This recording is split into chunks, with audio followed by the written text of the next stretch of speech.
I welcome you back to the bridge of Lord Vader's executor.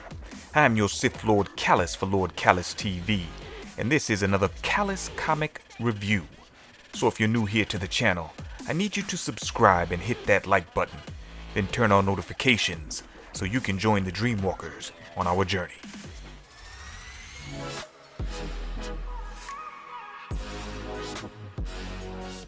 Today we are going to recap and review Star Wars Bounty Hunters Galaxy's Deadliest Part 5, entitled Hunter's Mutiny.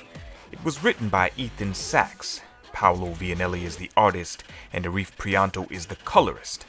Lee Bermejo is the cover artist. Now, let's jump into the story.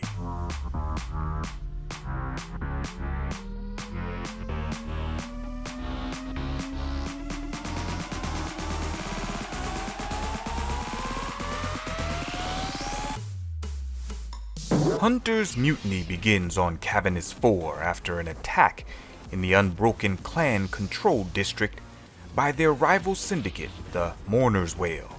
27 adults and several children were killed by the recent bombing. The two syndicates have been at war for years after Nakano Lash assassinated the heirs of both families.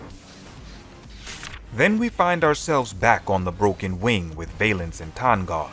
She wants the cyborg hunter to fix himself with one of her restraining bolts, so she can better keep control of him on the trip to Rusan to find Lash. Valance agrees with a little encouragement from Tangar's blaster, and the two hunters make their way to Rusan. Planetside, the hunter Urus has yoked up Nakano Lash's niece, Cordelia, in an effort to flush out the traitor. But Cordelia is not as helpless as she first may have seemed to Urus. She attacks the hunter and wrenches herself free of his hold. Then Nakano Lash takes over the fight and absolutely destroys the hairy hunter, leaving him for dead as she and her niece flee for safety. By the time Valance and Tangar arrive, Urus is long dead and their quarry is long gone. Meanwhile on Galmera, Fett finds Bossk bound to a pillar where Valance left him. He demands the coordinates to where Valance and Lash may be, and then leaves Bossk where he is. But first he strikes the Trandoshan across the face, knocking him out cold. Back on Rusan, Valance and Tangar have made their way into town in search of clues. Instead, they find a bunch of Nakano Lash sympathizers. The armed guards attack the pair of hunters and sick their large Nexu on the cyborg, but this seasoned couple of warriors will not easily be defeated.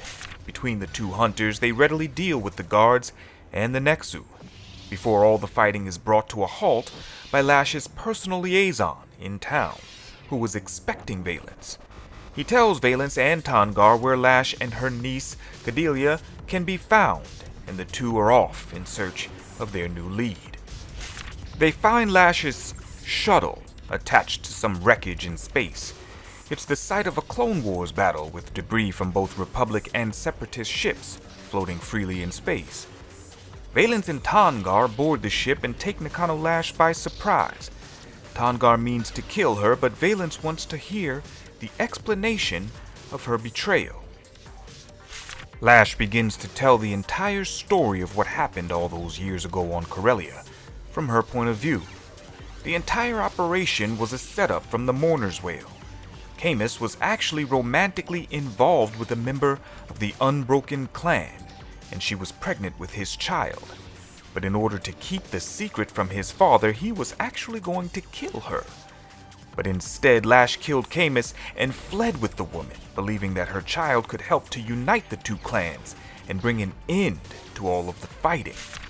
As the group tried to flee the scene, Tanga was killed, not by Lash, but by some unknown assailant. Lash admits that the daughter of the Unbroken Clan died while in childbirth, and she is truly regretful that the mission went to crap. She then makes it known that Cordelia is actually the child, and that she is the rightful heir to both syndicates. Finally understanding that Tanga's death was not Lash's fault, Tangar decides to forgive her and just wants to make her way back home to her beautiful wife. Before any moves can be made, though, Tongar is struck with a blaster bolt to the chest, killing her on impact. The shooter? Yes, badass Boba Fett. And that is where this story ends.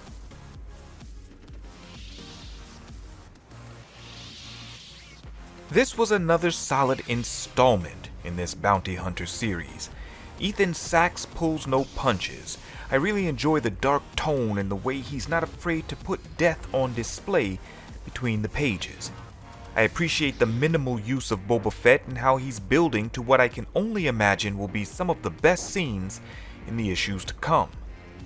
Now, after hearing Lash's side of the story in this issue, I have to admit I'm also more interested in the Mourner's Wail and the Unbroken Clan. What do they have to offer in the lore? It was sad to see Tongar die, after finally coming to terms with her sense of vengeance, but that is more of the dark and edgier tone that Sachs is bringing to this series, and I appreciate it. Now, as always, you guys let me know what you think of this issue in the comments. If you're new to the channel, don't forget to subscribe and hit that like button before you catch my next video.